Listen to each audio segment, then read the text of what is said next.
We had a very productive morning. Well done, everyone. Thank you for that. Let's start into our plenary. And 2 items for business before we begin. Table 9 had a suggestion for Doc AS6 that we missed because they didn't. The hand wasn't up in time, and we didn't go back to it. So I'm going to do that now. And then, on suggestion from Patrick at Table 1, I'm going to move forestry to the end of our discussions in B, because I have a feeling that forestry might take us a little bit longer to discuss, because there's a lot of talk about it, and there's a lot of red pen on the pages. So we'll bank some of the other ones, and we'll finish in forestry, because it may take us a little bit longer. Okay? So if I can draw your attention to document AS6, and do the same myself. There should be a permanent cross-party standing Oireachtas Committee on Biodiversity Loss who will consider and respond to the recommendations of this Assembly, and the suggestion to include within 6 to 12 months.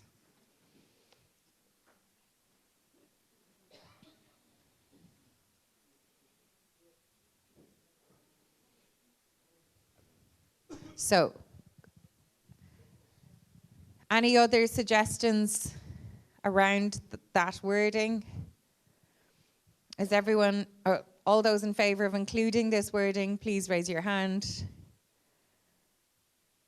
Okay, and that's carried. Thank you very much.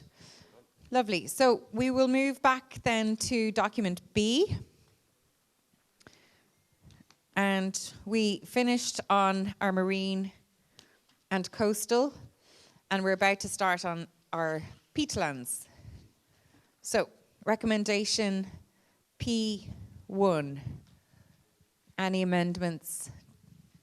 And table 4. We'll get a microphone to you, Vas.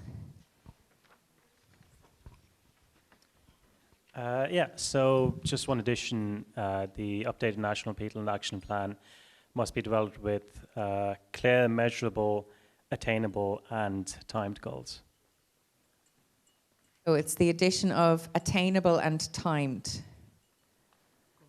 Yes. Okay. Could someone make an argument to say, well, we can't do it because it's not attainable? Just putting that question out there. Can I get the microphone back? Can you say the question again? I'm just suggesting that if we put in attainable, can someone say, oh, we can't do it because it's not attainable? As in, we're not going to be able to achieve it, so we won't do it.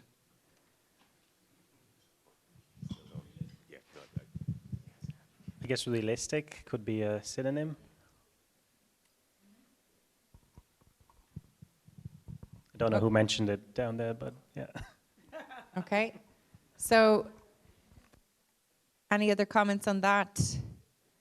Okay. All those in favour of including realistic and timed? Maybe should we do that separately?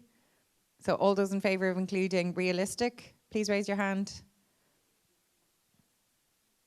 Okay, this was, I think, the majority. And all those in favour of including timed, please raise your hand. Okay, thank you. Thank you, table 4. Okay, P2. Kenneth, table 9, please. We have a proposal to merge P2 with P6 coming before P2. So P, just so we think they're interlinked. The season of turf cutting in protected areas must be fully implemented and enforced, and to facilitate a true and just transition, the state must provide adequate. They are interlinked. They're the same.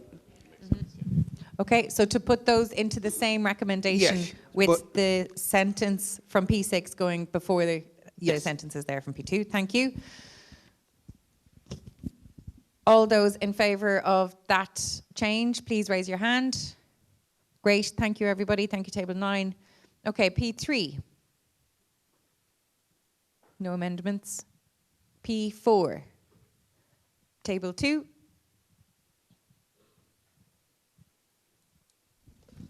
Yeah, so our table said that the remits of Bordnamona and Quailcha must each be reviewed to include a focus on peatland restoration and rehabilitation projects. The rest is the same. Thank you. So the remits of Bordnamona and Quailcha must each be significantly Each sorry. be reviewed to include a focus on peatland restoration. Remove commercial was another part of it.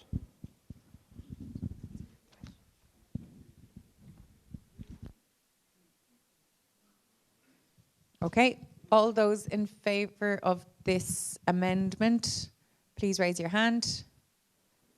Great, thank you everyone. Thanks, table 2. P5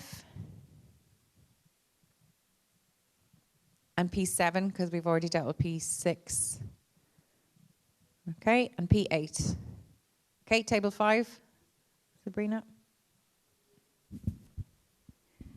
We suggested changing it to encourage and incentivise, and instead of saying farmers, say peatland owners, because peatland owners aren't necessarily farmers. And then go straight into to engage in the active protection. So you're going to take out the true inadequate funding scheme.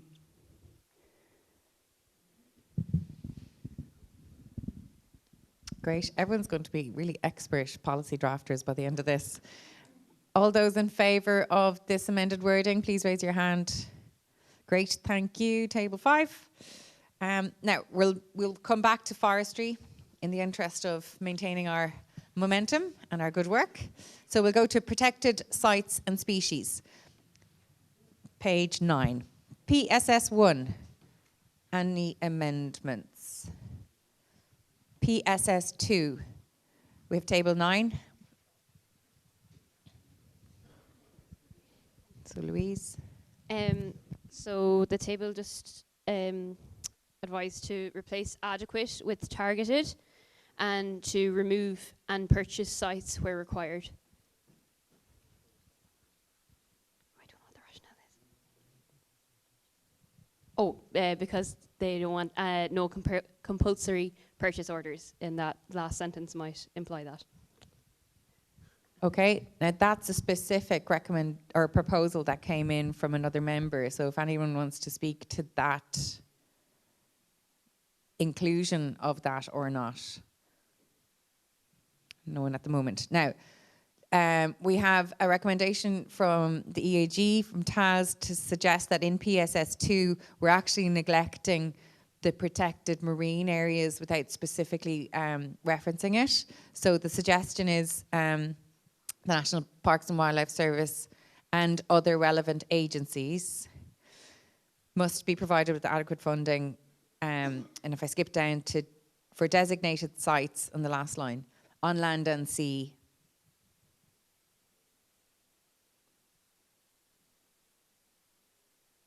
Okay, so first of all, we'll vote on the changing from adequate to targeted. All those in favour, please raise your hand. Okay, that's a majority. Thank you. All those in favour of including and other relevant agencies, can you please raise your hand? Great. And all those in favour of on land and sea, please raise your hand. Thank you. And now, all those in favour of the deletion of and purchase sites where required, please raise your hand. And those in favour of including and purchase sites where required, please raise your hand. Okay, so it's deleted. Okay, thank you everyone. That's PSS2. It's actually in protected sites and species, Dan. Yeah. Okay, PSS3. PSS4. Table 5. Thanks, Our Tony. table suggested to exclude this altogether because it's covered in document A, specifically by ECA 4 and to a degree by ECA 1. Okay, thank you, Tony. Hold on a second. Just going to refer to that myself.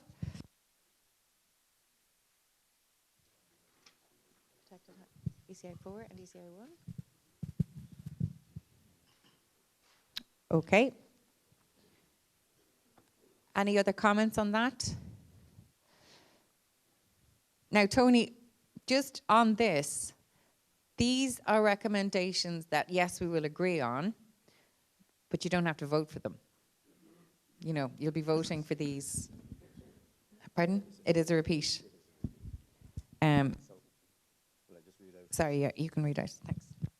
So yeah, you're dead right. It is a repeat. So ECA4, the National Parks and Wildlife Service, should be funded to expand its education remit to make the public more aware of the importance of our protected habitats and species. And then ECA1, the public must be the state must develop public awareness campaigns. Oh no, sorry, it's just ECA4. So it's ECA4. I think it's pretty much the same thing. I don't know. I'm not sure it is. From a family of hunters, I will say. I'm embarrassed to say that in this room right now, but I'm not sure if it is exactly the same. What thing. difference do you see, Evian? Oh, I'm so sorry. Do you know what? I'm reading the wrong one. I'm reading PSS 5. My apologies. Okay. Yeah, no, we shouldn't shoot anybody in public education.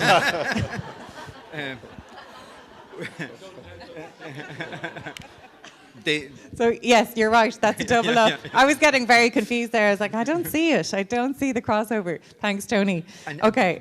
Just the one thing that's missing is in ECA4, you could include on current conservation status, because that's not there. And I think the education around current conservation status is probably important to include, because it's important to consider for inclusion. Okay, so hold on a second now. We'll take out PSS 4, and your suggestion is, Tim, for the interest of completeness then, that we would have... To insert into ECA4 after importance and current conservation status.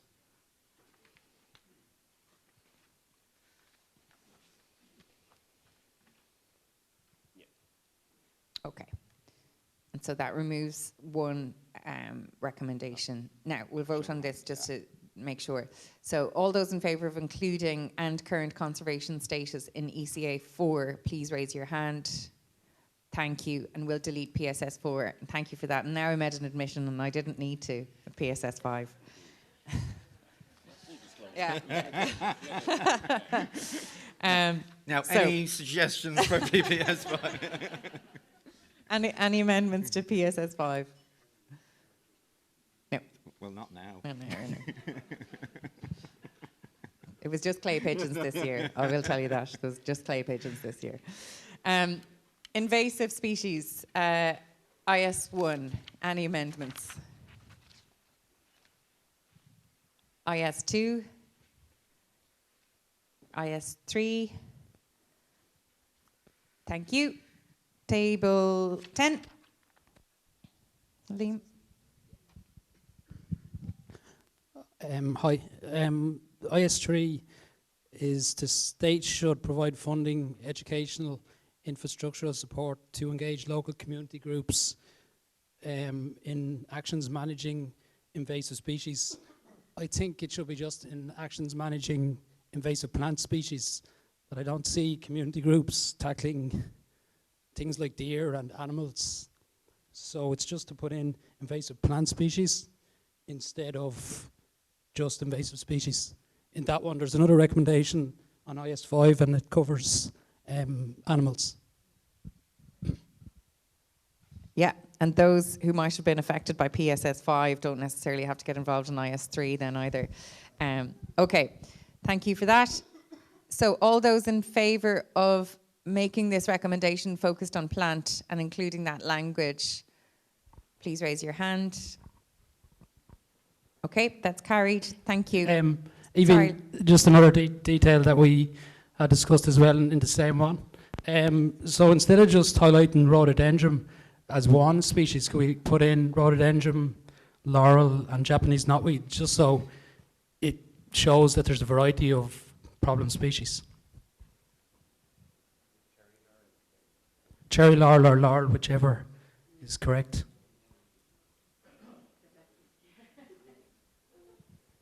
Okay, thank you. All those in favour of including those details as examples, please raise your hand. Great, thank you very much. Thanks, table 10. Taz?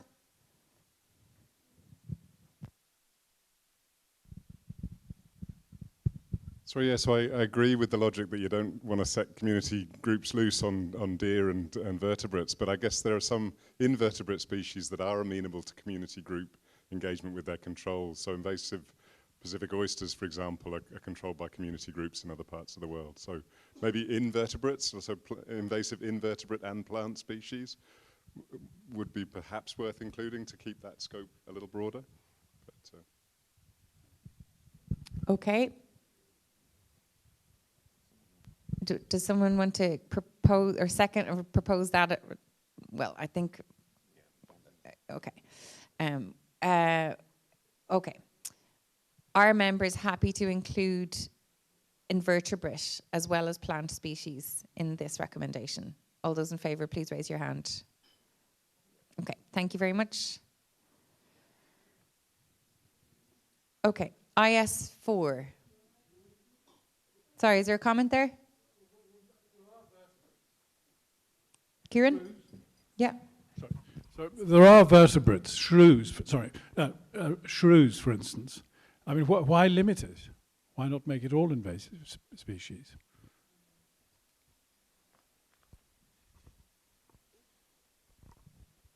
Table 10. Do you want to come back on that? Liam? Again, I kind of see that invasive plant species in particular can be targeted by people with less knowledge and safer. But I think once we start targeting animals and what Taz said, sorry, I think it makes it very complicated for ordinary community groups to be able to target them. So to me, it's just plant. I think possibly Taz's recommendation could come in somewhere else.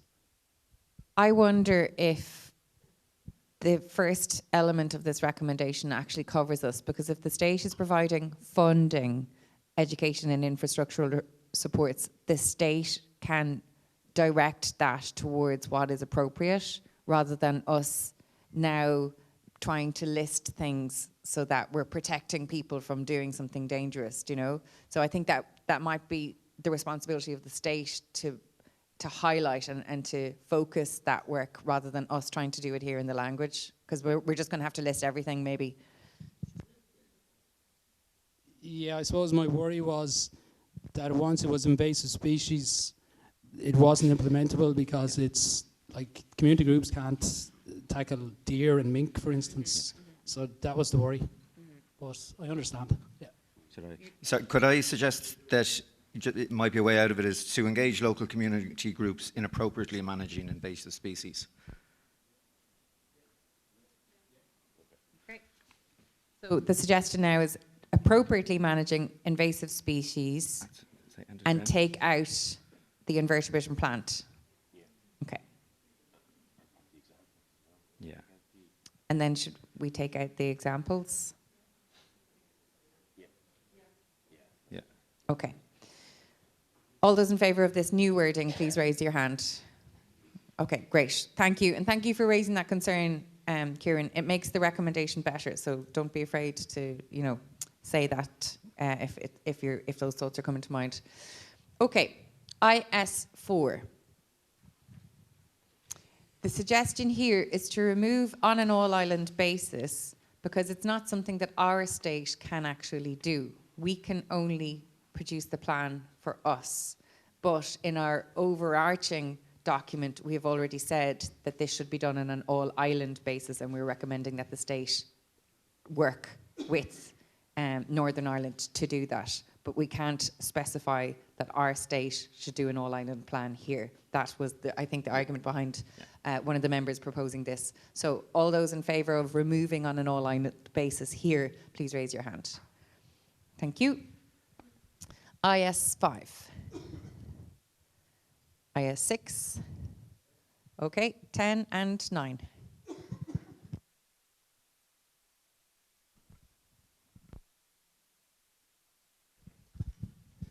Again, it's possibly similar to the last one. So instead of just, as an example, having non-native deer in, to me, mink in particular would be something. So maybe give 2 examples. So non-native deer and mink. That's it.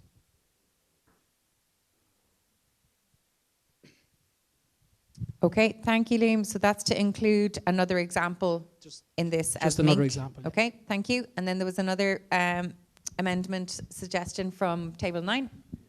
Sorry, now I'm going back to IS4, Okay. and when we removed on all island of island basis, and then in the same sentence below we're referring to the island. Should we change it to the country? Thank you very much. Thanks for spotting that. Well done. Across the country, just to make sense. Okay, thank you. I don't think, well, like, let's, for completeness, all those in favour, please raise your hand. Thank you very much. Excellent. Thanks for spotting that, Edward. So back to IS5. All those in favour of listing mink as another example here? Please raise your hand. Is that the majority? Hold on. All those in favour, please raise your hand. All those against, please raise your hand. Okay, so that's carried. Okay, IS6. Table 10, please. It's just very simply to change like with EG.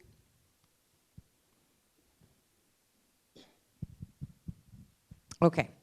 The sale of invasive species, e.g. cherry laurel. Okay. All those in favour of this word change, please raise your hand. Thank you very much.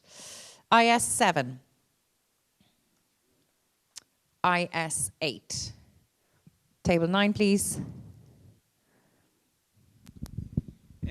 Just a query, I'm not sure. What about fruit trees and fruit bushes? How are they classified? Do they fall under trees and shrubs? Is that it for IS6? No, 8. IS8, sorry.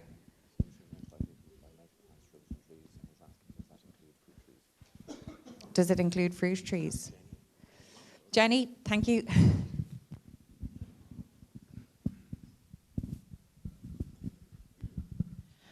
Yeah, we have some native fruit trees and shrubs and some non-native fruit trees and shrubs. But you're happy it's included there, that... Sorry, what do you mean? I'd like to encourage more. I'd like to see the encouragement of more fruit trees and fruit bushes being grown in people's gardens. I think that's separate, Kenneth, though, because if it's a scheme, thank you, Jenny. If this is a scheme just to incentivise people to buy native plants, shrubs and trees, which would include fruit trees, that's separate to incentivising people to grow more fruit trees, which wouldn't necessarily link in with our biodiversity. I mean, you could argue tangentially, but I don't think it's necessary for here. This is just to promote the native plants, shrubs and trees to support garden biodiversity.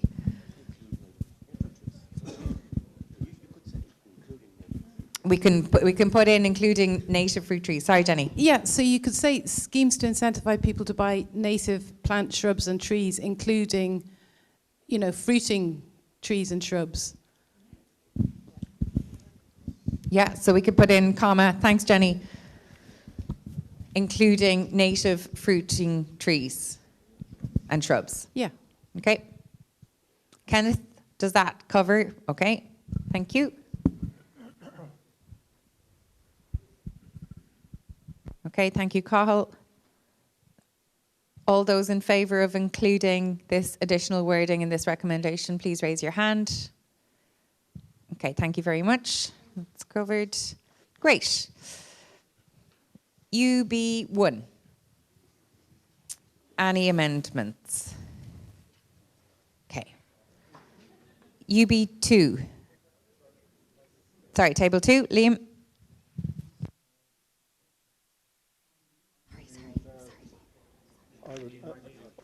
Thank you.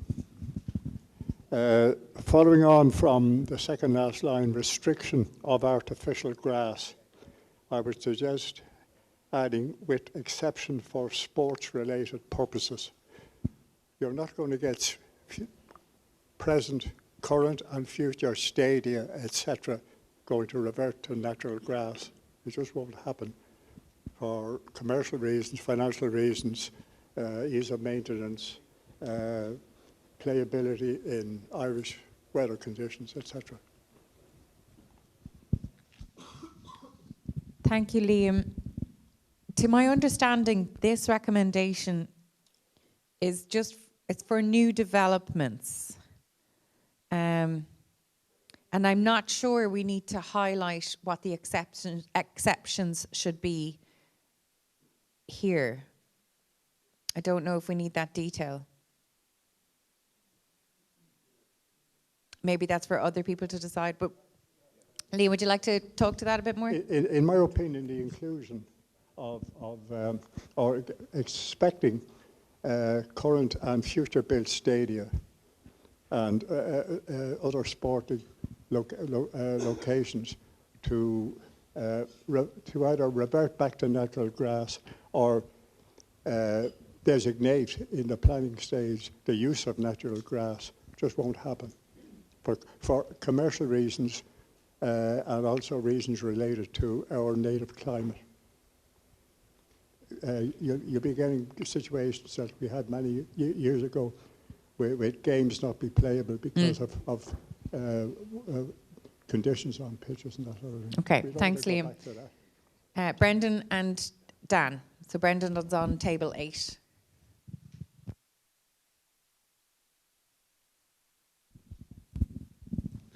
Yeah, I think the point is well made about don't necessarily need to ban artificial grass and sporting thing, but the recommendation doesn't say that. It just says restriction of artificial grass. So that would allow for use in suitable sporting areas. So it's really just to stop people carpeting the whole place with this stuff. Thank you, Brendan. Dan? Just a suggested word change that might cover that. Instead of putting in IE, which is that is, change to EG, so for example.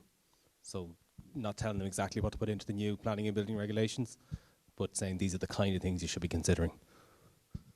And then negating the necessity to put in an exception. Okay. Yeah. Liam, does that satisfy?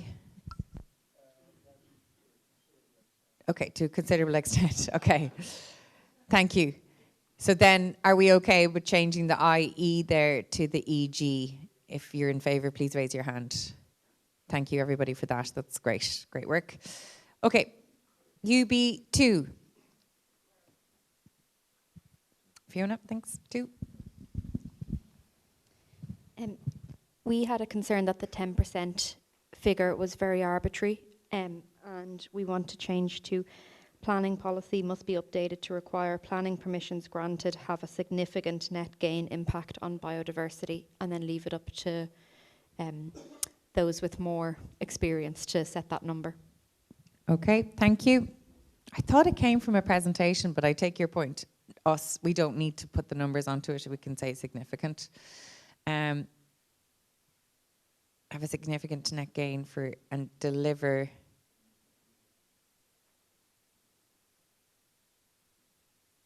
Great, okay. So all in favour of this changed wording, please raise your hand. Great, thank you. Thank you, table 2. Okay, UB3. Table 4. We propose adding to the beginning of UB3 in line with international best practice, the state must increase mandatory requirements. Okay. Thank you, Yves. In line with international best practice, the state must increase mandatory requirements for a percentage of green spaces that support biodiversity in urban areas. All those in favour of this additional wording, please raise your hand. Okay, thank you. Thanks, table 4. UB4. Table 6. We were just looking at UB4 and UB7. They seem to be kind of saying the same thing. Can they just be combined? They're kind of speaking the same topic. Okay, so just it's literally to take the line of UB7 and put it into UB4. That's the suggestion. Okay, lovely. All those in favour of this combination, please raise your hand. Oh, you have a comment? Sorry, is there a comment on that? On 7. Okay, yeah. Patrick? Yeah, just the expertise required may vary quite a lot, and the size of the local authority. So I'm just suggesting the alteration to use the word engage rather than in-house, because of the variety of services that might be required. May not be possible to have the expertise in-house. Okay, thank you. Thank you, Patrick. However, if we go back to S11 on page 4 of document A, we have said here each local authority must have at least one full-time dedicated biodiversity officer, the total of which should be determined by population density, landmass and coastline. Does that relate to UB7? Okay, so Taz has a comment to make there.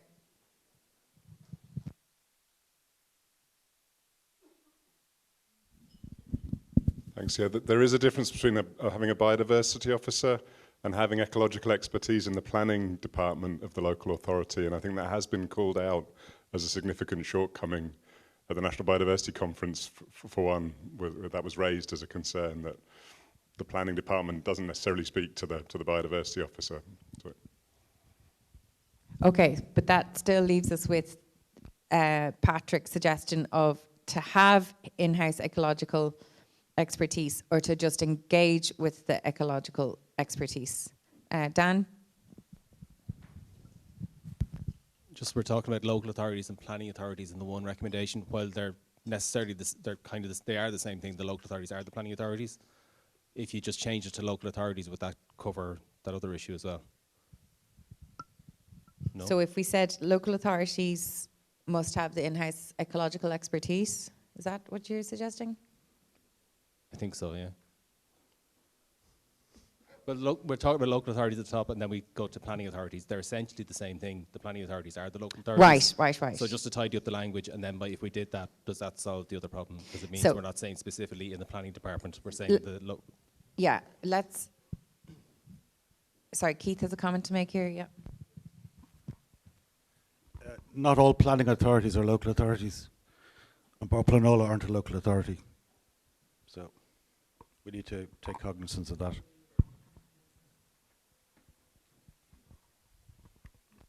That brings us back to whether they are actually just two separate recommendations then. Okay. So with that discussion, actually, maybe we should reverse that decision of combining them. Okay. So now, hold on, because if we still keep them as separate and we go back to it being planning, then it's Patrick's point. Should the planning authority have in-house ecological expertise, or should they engage with in-house ecological expertise? And I think the problem here is that we've said, in addition to biodiversity officers, who we haven't said should be part of planning authorities, they actually should be part of local authorities. That's the error. So can we delete in addition to biodiversity officers, Cahill, please? No, just that part for now, because we have to talk about. Thank you. So now, Patrick, are you still suggesting that planning authorities engage with ecological expertise, or should they have in-house ecological expertise? If we get the microphone to table 1, thanks. Yeah, I shouldn't dwell on this too much, but I know somebody made the point that not all local authorities are planning authorities, but local authorities cover all of the country. So it should say local authority, because they're the ones who actually engage the biodiversity officers. It's not the planning part of it. And also, local authorities vary. Say, for example, if you're in Clare, you've got the Burn, you've got the Shannon, etc. So they vary so much in what their local conditions are.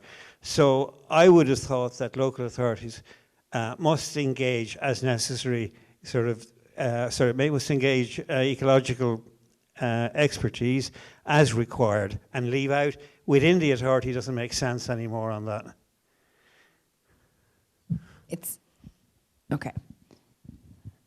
So I think the purpose of this recommendation is to make sure that any planning decisions, there is an ecological expert. And that ecological expert is different to a biodiversity officer. So the outcome of the recommendation is to make sure that a planning authority has ecological expertise in their decision making. It's just how we phrase that. No. Local authorities give out licenses to do all sorts of things that often have impacts on biodiversity. So you have to be conscious that in giving out those licenses, they need to refer to experts. It's not just planning, it's a number of things that they do. So it needs to be bigger than just planning. Yes, but we have already got recommendations for local authorities specifically. This specific recommendation is for planning. I'm happy with whatever people agree with, if that's... Well, no, it's just to try and get the language right on it.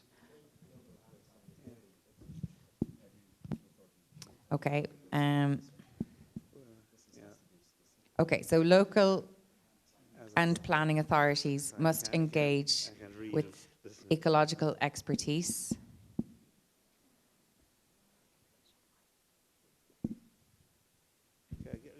Get somebody else's view on it to see what the... Sorry, Patrick, can you say that? Sorry, I think you should get whoever proposed this maybe should comment on it.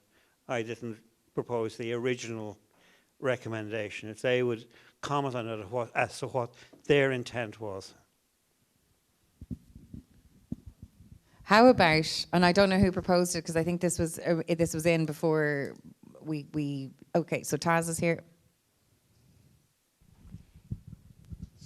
Just to kind of clarify, my interpretation of whoever proposed this intention was to distinguish between the planning department within a local authority and the wider authority. So there may be a biodiversity officer engaged by the local authority, but there may not be ecological expertise in the planning department within the local authority. And the recommendation is that in addition to the biodiversity officer that you might have in the local authority, you also have some ecological expertise in the planning department. That was the issue that was raised quite forcefully at the National Biodiversity Conference by someone who knew well what goes on in local authorities. So it is a distinct point, as it were. So may I suggest, and Mary, I'm going to come to you then as well, may I suggest we say something like, authorities involved in planning must have in-house ecological expertise. Would that work? Okay. So hold on, we'll get that. Instead of engage, which suggests something kind of like outside, would incorporate ecological expertise. Because that is both, they might have capacity to have a full-time one, or they might just engage a consultant. Okay. So authorities authorities associated with planning must incorporate ecological expertise as appropriate. Okay. Sorry, Mary and then Hilary. So I was just going to suggest you could have authorities must incorporate ecological expertise in planning decision making or in decision making regarding planning as appropriate. Go with Mary. And we'll discuss and vote on that in a second. Hilary.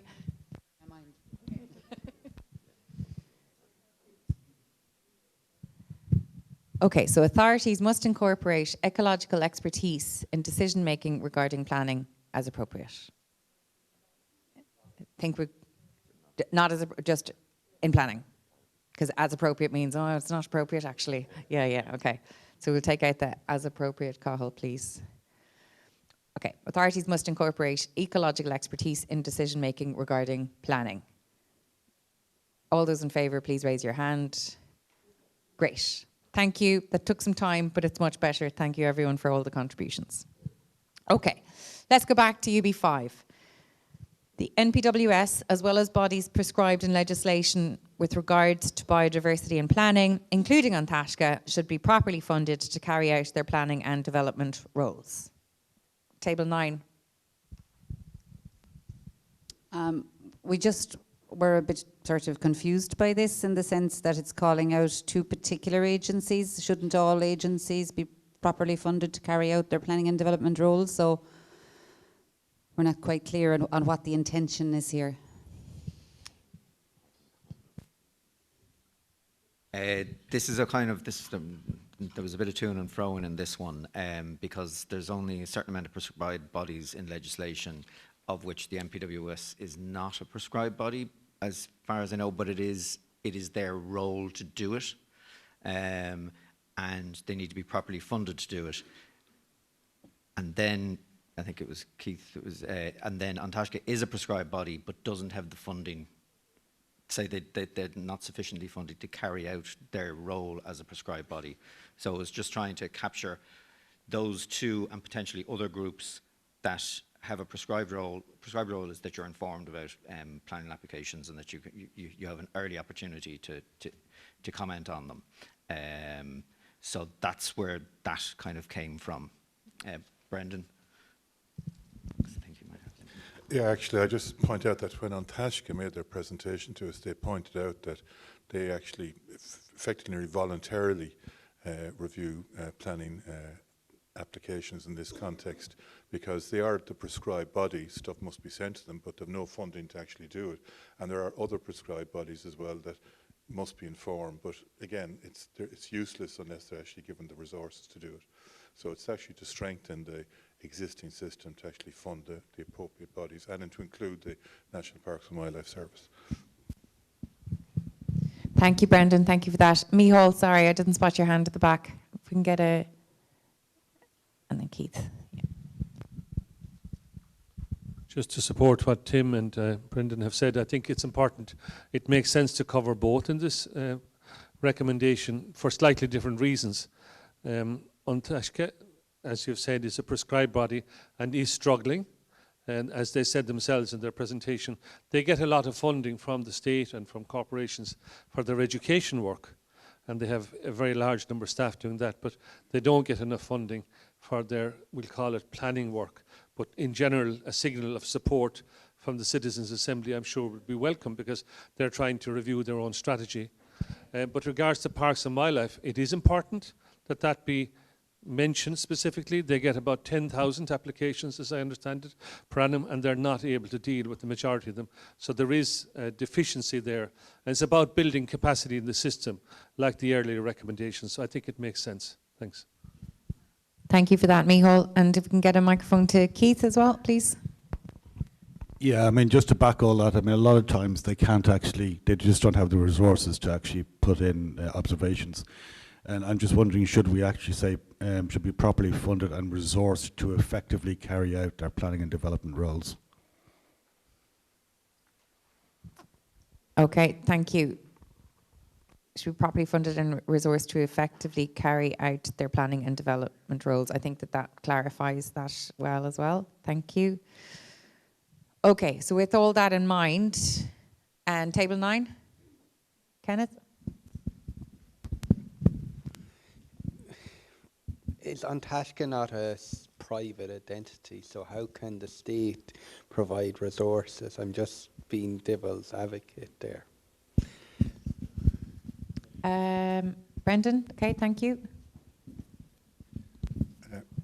An Taisce and these other bodies are already prescribed bodies in legislation, so they're, so there's nothing wrong with them actually carrying out this role.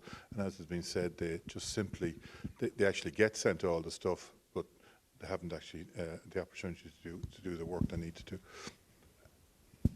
And Micheál, please. Thanks, Kate.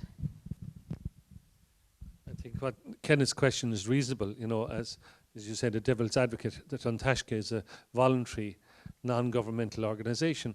But there's 2 reasons why I think it would make sense. First of all, if they're fundraising, which they will be and are, and that to have a recommendation from the Citizens' Assembly is a good thing. It gives them recognition. But also, they do get certain amount of funding from the state in two ways. They're part of the Irish Environment Network, who presented here. The Irish Environment Network gets a block grant, and some of that goes to Antashka. They're one of the largest members. And as well as that, as I said a minute ago, all their education work, which is fantastic work, the green schools and green transport and so on, is funded by various different government departments, transport and so on like that, and funded by other state bodies as well as private groups. So in that sense, indirectly, Antashka gets funding. But they would always welcome more. But I still think it makes sense to have them mentioned here. Thank you. Okay, thank you very much, Micheál, for that. Okay, so I'm going to put this to the room now. This UB5 needs to be voted on in total because it's new. So I'm just going to suggest that we vote on it with the wording that's there now. Comprehensive, the MPWS, as well as bodies prescribed in legislation with regard to biodiversity and planning, including Antashka, should be properly funded and resourced to effectively carry out their planning and development roles. All in favour of including this, please raise your hand. Wonderful. Thank you very much, and thank you for those questions and contributions. Okay, we're halfway through this, but we've got a half an hour left, so we're at 45 minutes? Okay. Well, yeah, it's half an hour, but we might make it 45 minutes with everyone's... So, sorry, hold on. Liam, is this a UB6? Sorry, we'll just... Caroline, we'll get a microphone to Liam. Sorry, Liam, can you take the microphone so we can all hear you? Thank you. Please allow me to revert very briefly to IS8 before we move on to the next main section.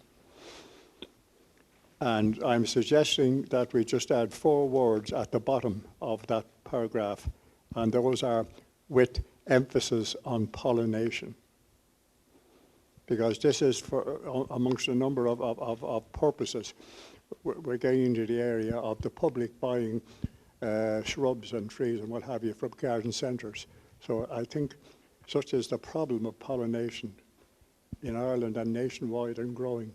I think we should, it would be useful to add with due emphasis on pollination. Thank you for that suggestion. I'm aware we are emphasising the National Pollinator Plan in document A, so I'm wondering if we need this emphasis here. And if it in any way, does it dilute this recommendation if people then just focus on the pollinator plants rather than the native? Because the emphasis of this IS8 is on the native, not necessarily on the pollination. The pollination's elsewhere. So if you don't mind, Liam, I'm going to make an executive decision on this and just say we've done it, we've voted on it, so we're going to leave it for now, but there is an emphasis on pollinators in Doc A. Thank you. Okay. UB6. UB7. UB8. Okay, so just to include that wording with sufficient funding provided for such action at the end of UB8. All those in favour, please raise your hand. Thank you. UB10. Okay, we've missed a number. Grant. One less recommendation. UB11. Sorry, Aves, did you have your hand up for UB10? 11, Grant. So we just want to add introduce tax incentives and grants to for capital investments. Okay, thank you. All those in favour of this addition of grants, please raise your hand. Thank you, everybody. UB12 and UB13. And we have to vote on UB13 because it's new. As part of the new National Biodiversity Plan, relevant government departments and agencies must publish central advice for local authorities on incorporating nature-based solutions and ecological features into new developments, ecosystem restoration, green infrastructure and biodiversity, addressing pollution issues. You have all read this, so I don't know why I'm rereading it. All those in favour, please raise your hand. Thank you, that's included. Okay, great, we're moving to funding. FB1. FB2, 9 and 3.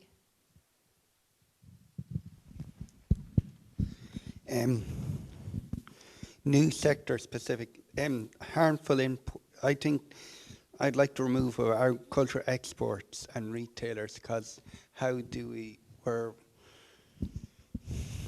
are slowing down our growth or export. I think it maybe could be decided within the country. We're considering that especially some of our agriculture exports are going to poorer countries.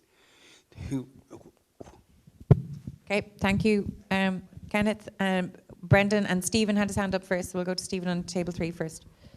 Yeah, our table thought that it was very vague, and we sought some advice from the experts, and they kind of agreed with us. As well as that, we don't think that as a country we would have the power to do taxes and stuff, being members of the EU, and we're also a food exporting country. So that was our take on it, that it should be removed, but that's what our table decided. Thank you, Stephen. And Brendan, table 8. These are just being included as options, and I'll just take agricultural exports. We produce over 8 billion litres of milk a year. 90% is exported. If, for example, you put a cent on each litre, or a cent on each kilo of beef or produce, you'd actually get about 150 million a year. Can be collected through the co-ops and through meat processors.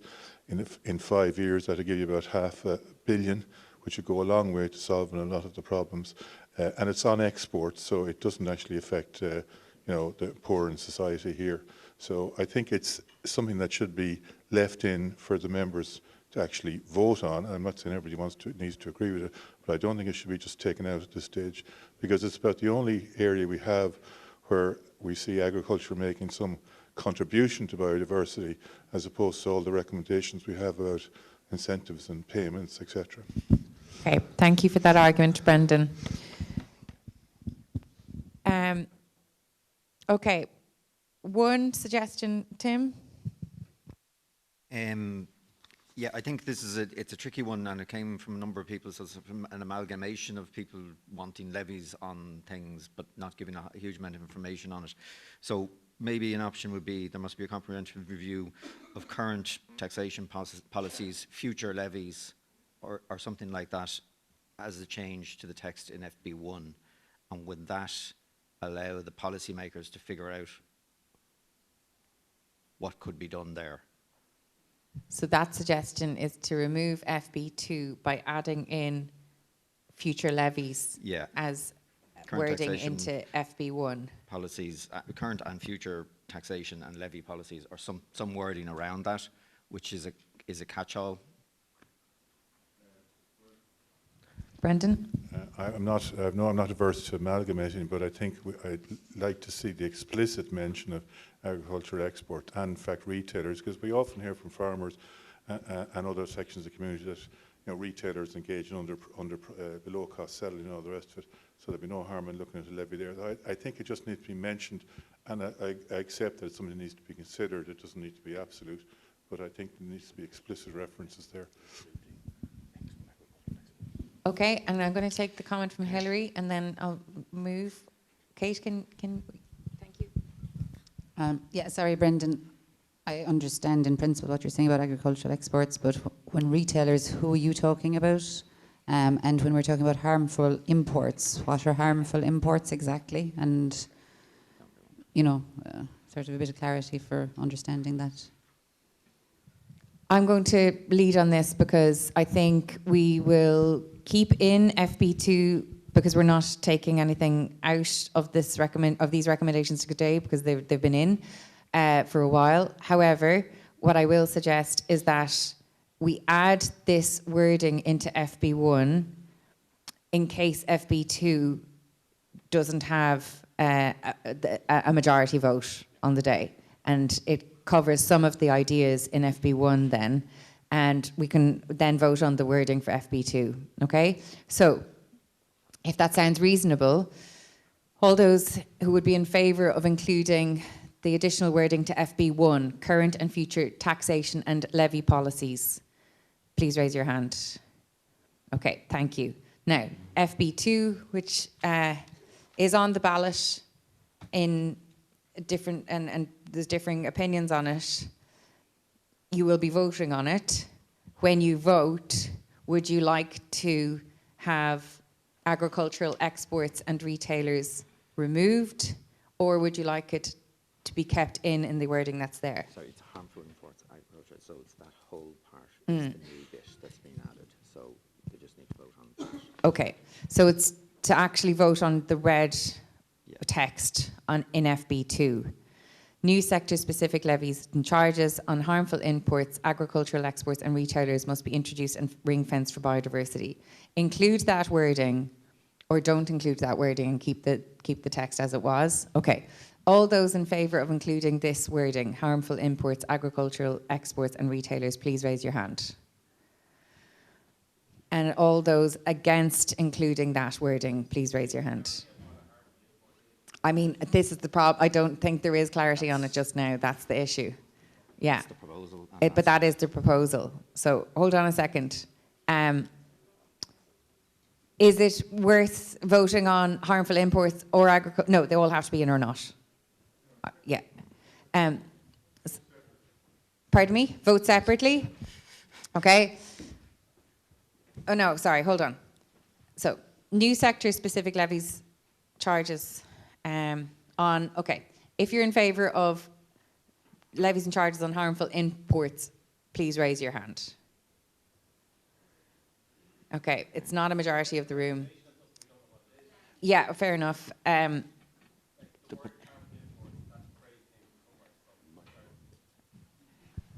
It came from a member, so the member is proposing this text. Yeah, but none of the rest of us know what it is, so we shouldn't really be including a recommendation if we're... But then you vote against it if you're asked. You But know, if that's... It's just unusual because there's other parts of the recommendation that maybe members do want in. So, like, if we're making a recommendation on harmful imports and none of us know what that is, then we're making a recommendation about something we know nothing about. But we may want to include agricultural exports and retailers, and that's up to the members as well. So, if we could define what a harmful import is, we should, and if we can't, then maybe it should just be taken out altogether and leave it as just agricultural exports and retailers. Do each of those. Yeah. Okay. Do you know what? I'm going to think about this for a minute because I almost think we need to have like different options there. So let's park it. I promise we'll come back. We're just getting into the weeds in it now. Yeah. Let's move to FB3 and we'll come back in a minute. FB3. Any recommendations, amendments on it? Sorry. Table 1. Hi, yeah. I haven't been asleep, by the way, all day. I haven't said any words at all. At the end, I'd like an addendum onto that. This might make sense. I'd like to say this will... Hang on a minute, read my own writing here. Yeah, the Ireland's Wellbeing Framework is reported as a dashboard at the moment. So I'd like it to say this wellbeing dashboard should be reported alongside GDP as an indication of how well we're doing, or something that line.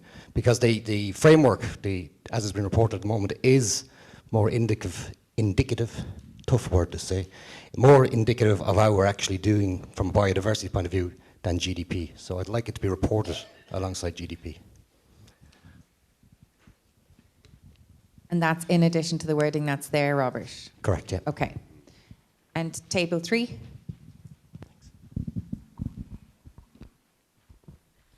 Yeah, we just wanted to remove at the end of the first sentence, including in the annual budgeting process. We don't think that needs to be in there, which would mean it should also be removed from the funding section.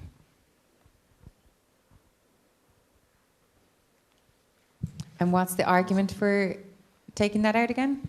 Well, we read it as that it should be funded, this wellbeing framework, but it already is funded. So it doesn't need additional funding. It's just to use it now that it's in place. I think what it's saying is it should be informing annual budgeting processes. Yeah. So if it's informing, do you still want to delete it? It's not to fund it, it's to inform it. Right. Yeah, that would make more sense then. Delete including and informing. Okay. So we'll vote on those two things. Sorry, Hilary, sorry, table 9.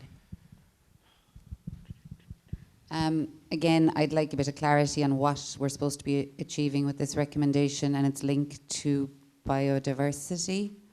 I'm just not clear in it, so if somebody can reword it so that it makes sense in terms of the biodiversity issue. Are we saying it should be modified so that it actually measures economic, social, and environmental progress in Ireland? Fine. I think on that point, Hilary, like it's incorporated within the wellbeing framework that there's environmental progresses in it. So that's where it underpins the biodiversity. And the whole thing I recommend is it's coming from Kate Rayworth's talk, I imagine, about, okay. So I think within itself, that's what it is. The reader should know. They can go. You can have another refresher on the wellbeing framework if you'd like, but it's already in there. So we're just going to vote on the additional wording now. So it's whether to include. So first of all, we'll vote on the suggestion from table 1 that the dashboard should be reported alongside GDP as an indication of how well we are doing. All those in favour of including this additional wording in FB3, please raise your hand. Is that the majority of the room? All those against? Okay. No, there was more hands there. Sorry. All those in favour of including this, please raise your hand. It's definitely a majority. Okay, thank you. And from table 3, all those in favour of changing the wording to informing instead of including, please raise your hand. Okay, thank you very much. Now, I'm going to have a chat with Cathal because I think the best thing to do for FB2 is to actually list those words. So you'd have new sector-specific levies, charges on, and if you agree with including the harmful imports, you tick that. If you agree on including the agricultural exports, you tick that. If you include on retailers, you tick that, or you disagree with the whole recommendation. I think that's the easiest because we're not going to solve it here. Okay, so then we move on to the Q, which is just a question. It's not a recommendation. We probably shouldn't have put it in there, but it was in a conversation that we were having. And this is purely for our own communication of the recommendations. Because if we're recommending all this, the first thing a person's going to ask is, oh yeah, and were they going to think of paying for this themselves? And you're like, well, we didn't ask them actually. So this is basically just a conversation piece for us. We will ask you at the end of the vote, we'll ask you at the end, would you be willing to pay more taxes to preserve, enhance and restore biodiversity?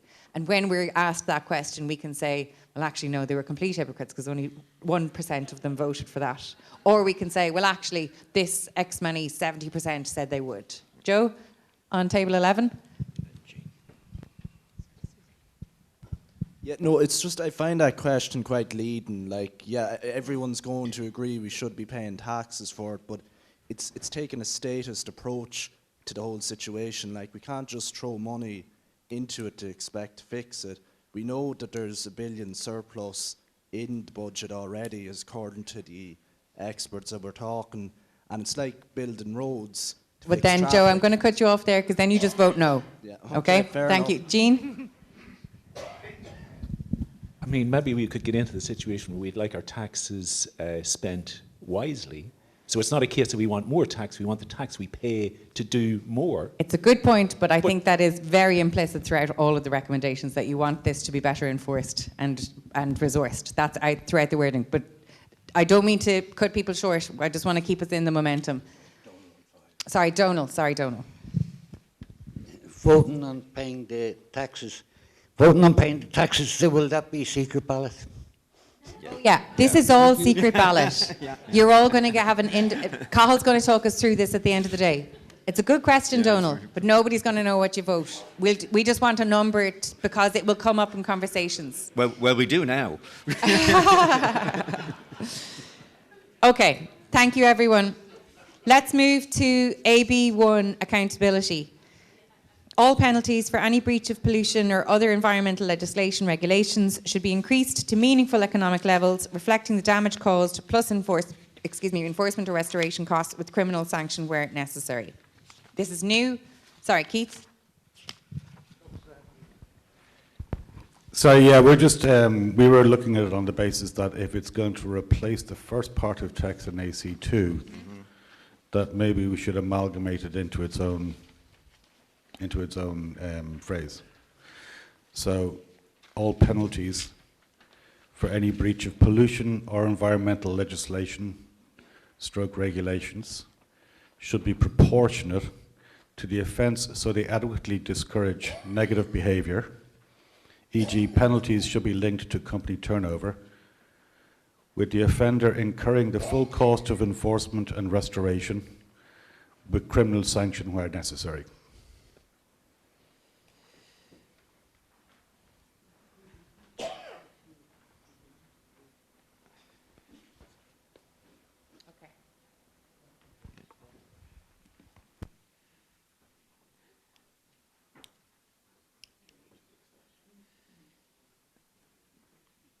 Maybe just talk to Brendan.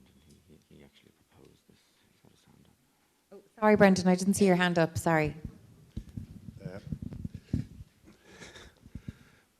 I think talking about turnover is not appropriate because there's a lot of situations where it's individuals cause the pollution, and basically you need to be able to get at their personal assets, not just company turnover. And the other, so I think, and I think it's actually the new recommendation is, it's when it's the thing about proportionate is a, you know, you could argue what it means, but basically it's meaningful economic levels, reflection, damage, enforcement, restoration, and that, I mean, that covers everything. So I think we just keep it, I'd like to keep it sort of plain and simple as it is.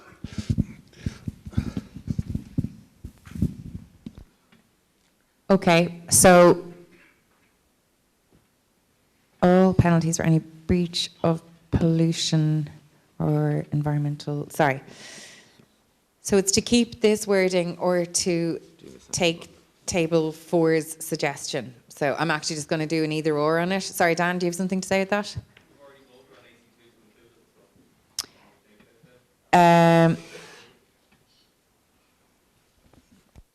The intention behind this proposal was to clarify AC2 and to give it more meaning, and that was the intention of the proposer. So I think in the spirit of making the overall recommendation clearer and more appropriate rather than having a completely separate one, but it covers the same area, that's the logic behind it.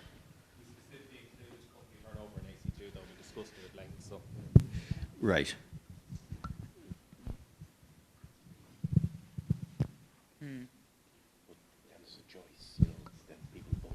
Yeah. So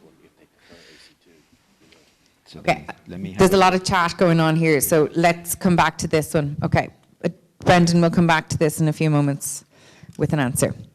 Okay, IBTB1.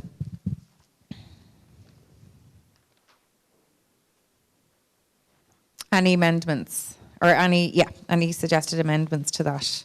And IBT3 in Doc A, can't find the page.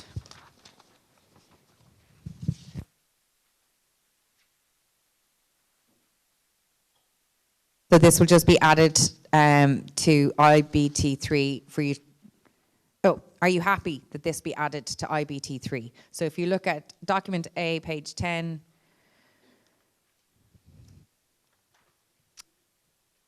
Ireland's tourism industry is dependent on the protection and good status of the environment, and important biodiversity sites are often high amenity sites. The promotion of ecotourism and amenities should therefore be consistent with biodiversity conservation, and visitors should be managed to ensure that biodiversity is not damaged.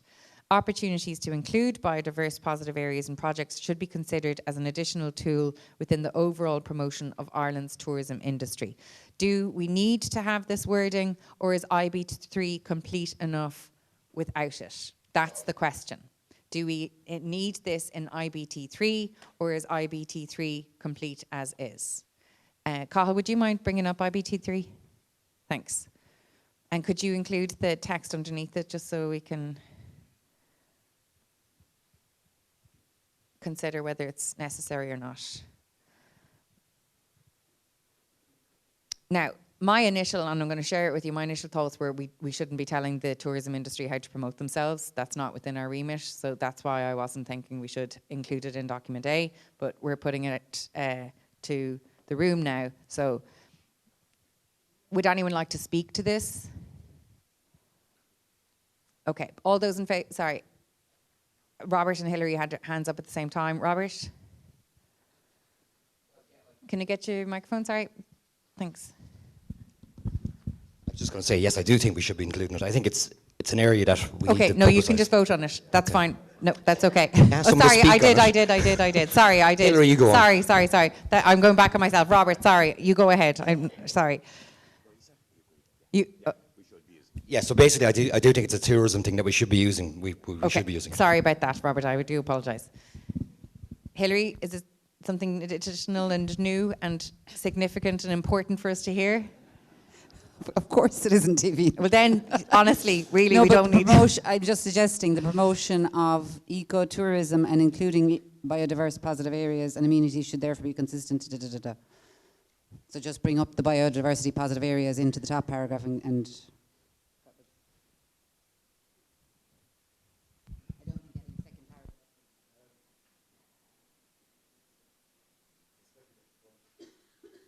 No, I don't think it fits. No, I don't think. I think we have to vote on it, and it's a second. Yeah, it's included or it's not included. Keith?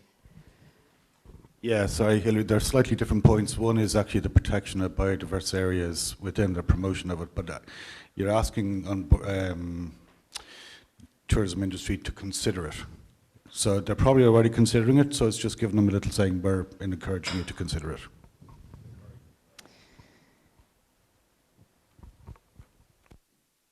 Okay, so what's the suggestion, Keith? Is it to say encouraged over considered?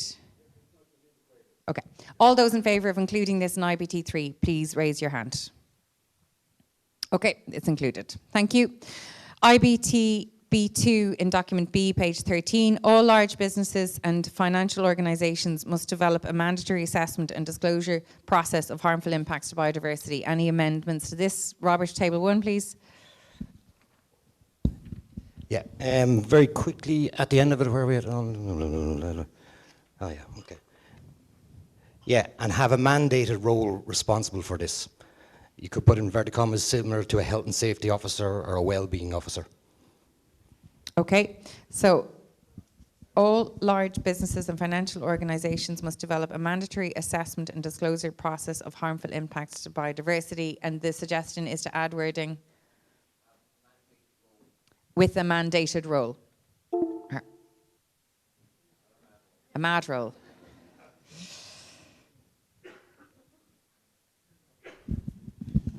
What did I say? A fire well, officer. As an example, I was saying similar to a health and safety officer or a well-being officer in company. And specifically, it says large businesses. Okay. Yeah, it says large, yeah. Okay. So we have to vote on the initial wording first, so we'll separate Keith's or Robert's to afterwards. So to include the initial part of the mandatory assessment and disclosure process, all those in favour of including this, please raise your hand. Okay, that's a majority, thank you. And then including the additional suggestion from table 1 of with a mandated role, please raise your hand. And all those against including that mandated role, please raise your hand. Okay, so no, that's carried. Okay, thank you everyone, that's IBT 2. And last one here, we've got EDU 1. There any amendments to it? Felicity on page 3, table 3, and then we'll go to table 4 and we'll go to table 8. So if I can get a microphone to 3 first, please. Thank you. Oh.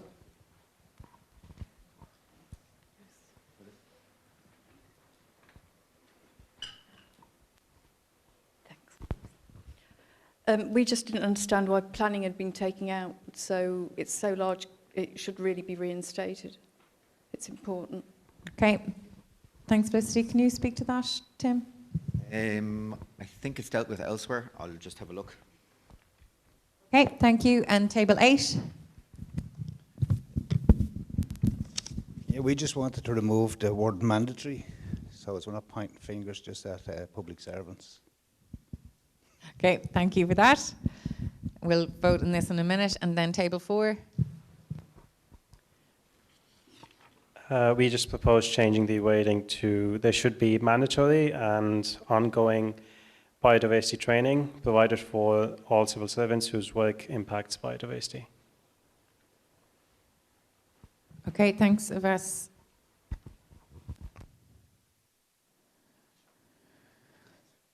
Now, if we take out mandatory, ongoing is not relevant. So that will have an implication there. So the first section, or first decision, is to re-include planning into that sentence. And Tim? Okay. I'll put the question to the room and we can consider it afterwards. All those in favour of putting planning in here, please raise your hand. Okay, thank you. Yes, sorry, Dan, we'll get a microphone to you.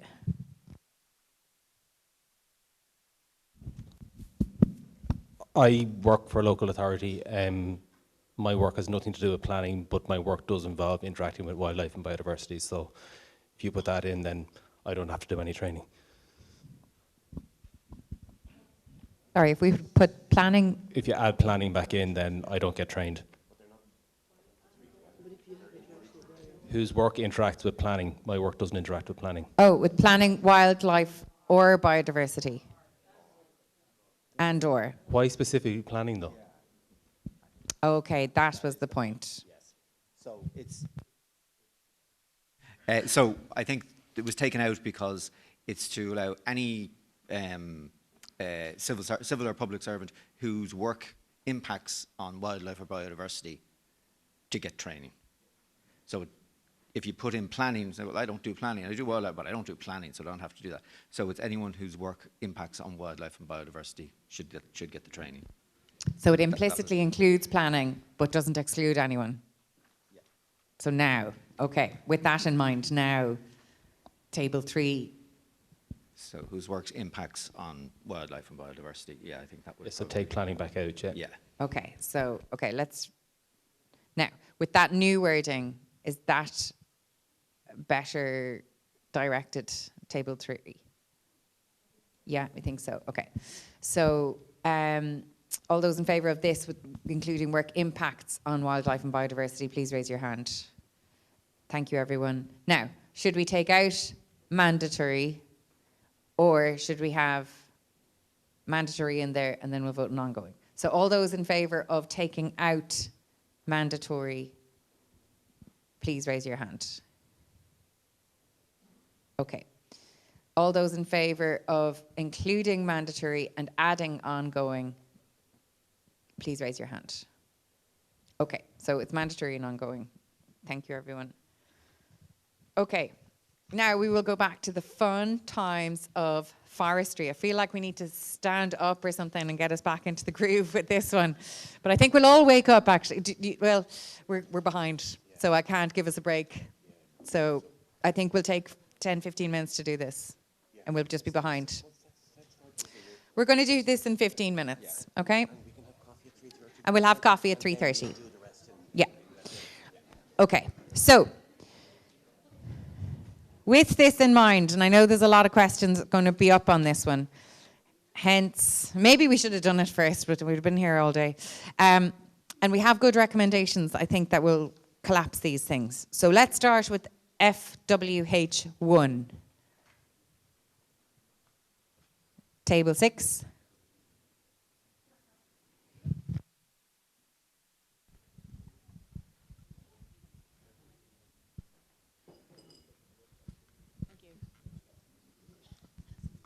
Hiya. So our table was a little bit concerned about the tendency to sell off forestry and woodlands in the country. So there was a suggestion from the table that the state should seek to maintain and control the national ownership of woodlands in the country, just to add it in after the first paragraph. To add it into FWH1? Yeah. Or should it just be a separate recommendation? Either or, but they're kind of... I think it's a separate focus, actually. Okay. So, and I think we're going to be dealing with this issue because this is what a lot of tables are concerned about. So, can we get that wording from table 6? We'll bring it up to Cahill, and I imagine what will happen is that we'll have some wording within this section that will address this, okay? I know the EAG will respond. We've got table 1 here as well. I suppose, well, I'll go in reverse, adding on to that statement there, we said the government must maintain ownership of their existing forestry, but they're adding this a separate point, as considering its status as a strategic biodiversity asset at the end of that statement that Cahill's putting. And then for FWH1, we just wanted to add the word negativity to afforestation strategy is not negatively impacting on biodiversity. So just addition of one word. Okay, thanks, Jenny. So if we can get that first one to give to Cahill to add to this potential additional recommendation, that's one thing. And your suggestion for FWH1 is to include not negatively impacting on biodiversity. Thank you. I think that makes good sense. So just on voting on inclusion of not negatively impacting biodiversity, all those in favour, please raise your hand. Thank you. Now, I'm going to leave this other recommendation here because I know it's going to come up in FWH2 as well. So now, thoughts on FWH2. Louise, table 9, please. And table 4, yeah. We just thought that the second paragraph of FWH2 was kind of like a very long-winded sentence, so we kind of rewrote it so it might be easier to kind of digest what it was getting to. So the 1988 Forestry Act as amended and the goals/operations of Cuilcha must be reviewed to ensure the delivery of a 21st century Irish forestry model. This would contribute to the Climate and Biodiversity Action Plan and impact the biodiversity crisis on a large scale, while also providing high quality timber, employment and societal benefits. I just added some full stops and stuff, but it sounds, I thought it helped. I think it's as long. That's like my 3-year-old saying, I'll take a shortcut, but I think it reads better. Thank you. We'll get the wording to Cahill and we'll discuss it. Kieran on table 4. We've got something very similar. It's a bit shorter, actually. And I think it might solve all of the Cuilcha paragraphs. Anyway, it goes like this. The state must fundamentally reassess the constitution, goals and operations of Cuilcha and the 1988 Forestry Act as amended to ensure biodiversity protection and positive ecosystem services is a core objective alongside providing higher quality timber, meaningful employment and benefits to the community. Lovely, that sounds good. Kieran, thank you. Well, that's support from colleagues there. We'll get that wording to Cahill and we'll discuss these two in detail then. Thank you.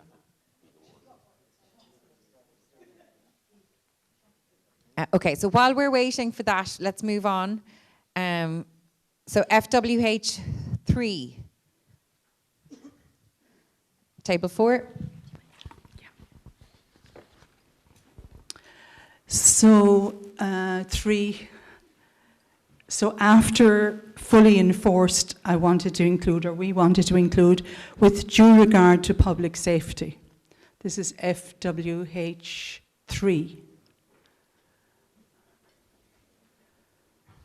With due regard to public safety. With due regard. Okay. After fully enforced, wherever fully enforced is there. Still on FWH2. Yep, so I think we can do this without seeing it, but all those in favour of including, all those in favour of including the red text in FWH3 as is, please raise your hand. We can't see it on the screen right now, sorry. Oh, sorry, table 9. Sorry, we just have an amendment to the text, the FWH3. Existing legislation should be, where is it? Reviewed regarding hedgerows existing legislation regulations regarding hedgerows must be reviewed, strengthened and fully enforced. Okay, so to include the wording of reviewed, okay. So let's first of all vote on must be developed urgently. Existing legislation and regulations regarding hedgerows must be strengthened. We'll do the initial first, okay. So all those in favour of including the red text on the page, on page 8 initially, please raise your hand. Thank you. All those in favour of including with due regard to public safety, please raise your hand. Thank you. All those in favour of including reviewed within that sentence, please raise your hand. Great, thank you very much. That's FWH3. Sorry, Fiona. Yeah.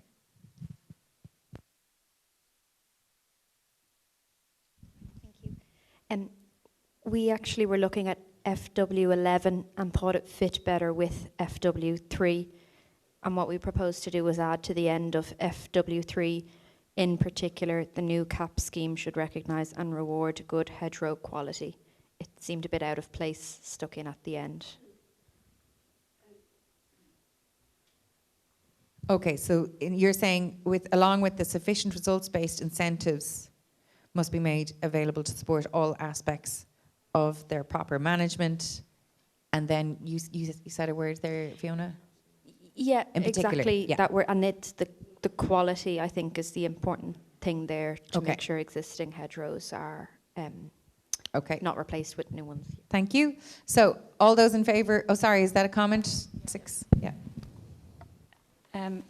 So we were looking at replacing the new CAP schemes as they're already decided, so we were just wondering if it should be future. We'll throw that to James. James, the new CAP schemes, should we say future CAP schemes? The CAP strategic plan can be reviewed on an annual basis at the moment, so it's an option for us to put in an amendment to that this year. So this wording is okay? Yeah.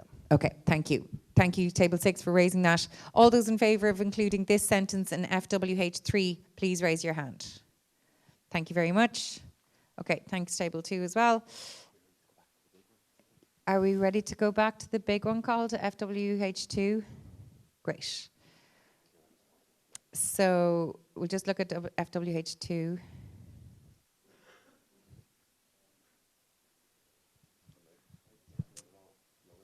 Okay, we're not ready yet, that's fine. Okay, FWH4. Table 9. Yeah, just to add a little bit at the beginning of that. So Quilcha forests currently planted and those already felled, just to cover what has been done already and maybe not fixed. Okay, so we first of all have to vote on this wording that's in red text on page 8. So all those in favour of including this particular recommendation, please raise your hand. It's FWH4, if you can just follow your document rather than the screen at the moment. Okay, all those in favour of including FWH4, please raise your hand. Thank you. Now, to include the wording currently planted and felled, and already felled, and those already felled. Okay.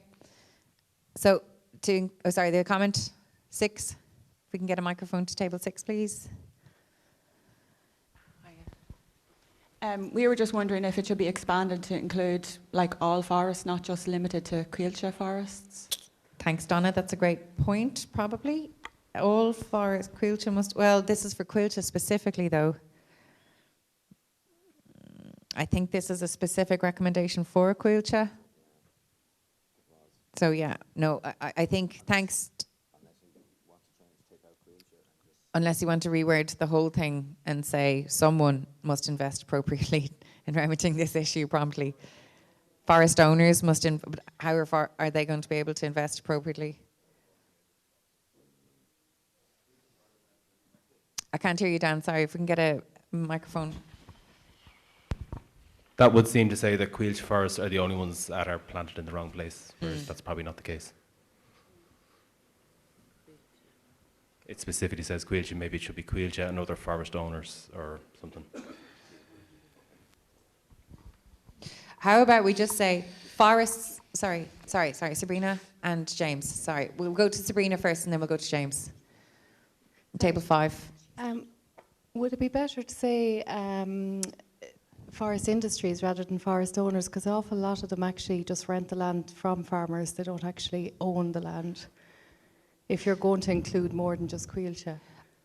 I'm going to suggest we say forests currently planted and those already felled in boglands are a significant and historic problem. The state should remedy this issue promptly and on a significant scale, and they decide how to do that. Yeah. Okay. James? Yeah, I was just going to point out there's a major difference between state-owned forests and privately owned, and the state incentivized private owners often on very poor quality, low quality land, and a lot of these people in that land are quite poor. They haven't got they're not asset rich to be able to do this themselves, so the state should be the one to remedy this and state So the this cause. wording is fine? Yeah, that's okay, the wording. great. So all those in favour of this new wording, please raise your hand. Great, wonderful, thank you everybody. Okay, sorry. Okay, we'll go back to FWH2. Now, personally, I thought this wording was more succinct. So can we go to this wording first, called from table 4? So that's what we have there, is that the state must fundamentally reassess the constitution, goals and operation of Cuilcha and the 1988 Forestry Act as amended to ensure biodiversity protection and positive ecosystem services are a core objective alongside providing higher quality timber, meaningful employment and benefits to the community. I think that says everything we wanted to say in FWH2 better, more succinctly. Tim? Also a climate change, a carbon element to that Cuilcha would meet, and would that need to be referenced as well? Just a question. So potentially ensure biodiversity protection, climate goals and positive ecosystem services. Yeah, okay, thank you. Sorry, Jenny.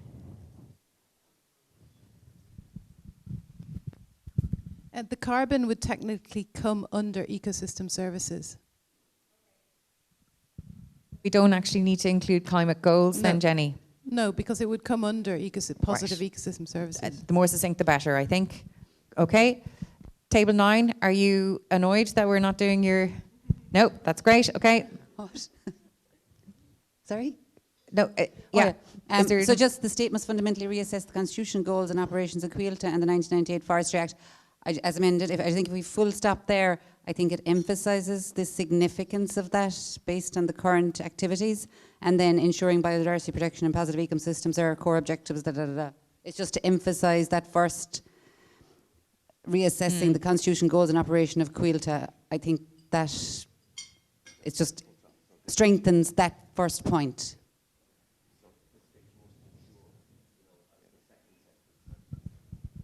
Yeah.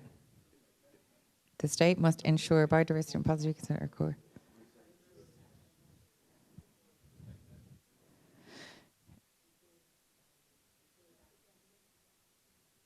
Okay, so the state must fundamentally reassess the constitution, goals and operations of Cuilcha and the 1988 Forestry Act as amended, full stop. The state must ensure biodiversity protection and positive ecosystem services are core objectives for Cuilcha alongside providing. So I'm going to suggest we put in this, the state must ensure. Stephen and Keith, okay, so table 4 and table 3. Yes, right. Just a suggestion on that. Instead of saying the state again, we could say this reassessment must ensure biodiversity protection, blah, blah. Keith and Stephen? I just see a lot of references there to Cuilcha. Could we not include Cuilcha or its successors, because there is talks of Cuilcha being sold? So it's just that it concerns me that we could be talking about an entity that could be gone, or that... It's a very good point, Stephen. However, we are not going to be able to future-proof all recommendations. But I think with the amendment of the Forestry Act, that will govern whatever comes after Cuilcha. So I think we'll be covered in that. Oh, I take it's no, a it's good just point. that when I saw Cuilcha being mentioned specifically, yeah, I was just concerned. That I think it's a good point, but I think we're covered by including the Forestry Act as amended. No, okay. thanks. With this new wording now, all those in favour of agreeing to this new wording for FWH2, please raise your hand. Wonderful. Good work, everybody. That was great. Keith? Is this the one where we have the... So, I was just going to say there's a conflict of interest. I think is an important starter to start with before we get into that statement. Yeah, you're right. That we haven't changed that initial sentence. That was always the intention of keeping that there. Yeah, that's fine. Okay, so we're back to FWH 5, table 9. The table just felt that one organisation shouldn't benefit, so we proposed that the Department of Agriculture, Forestry and Marine must implement incentives for state, semi-state and commercial bodies. FWH 5? Yeah, for the nurseries. Oh yeah, okay. Sorry, say that again, Kenneth. The Department of Agriculture, Forestry and Marine must implement incentives for state, semi-state and commercial bodies to establish more nurseries rather than just culture. Oh, I get you now. Okay. We might get that wording up to Cathal so that we can have a look. Oh, you have it there.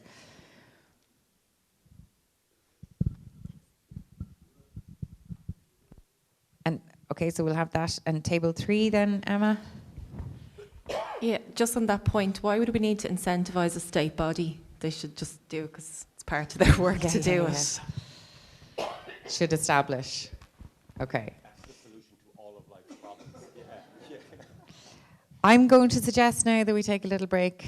We're going to just have to come back to this in a few moments. So let's have our coffee. Let's take 10 minutes. We'll come back then. Thank you, everyone.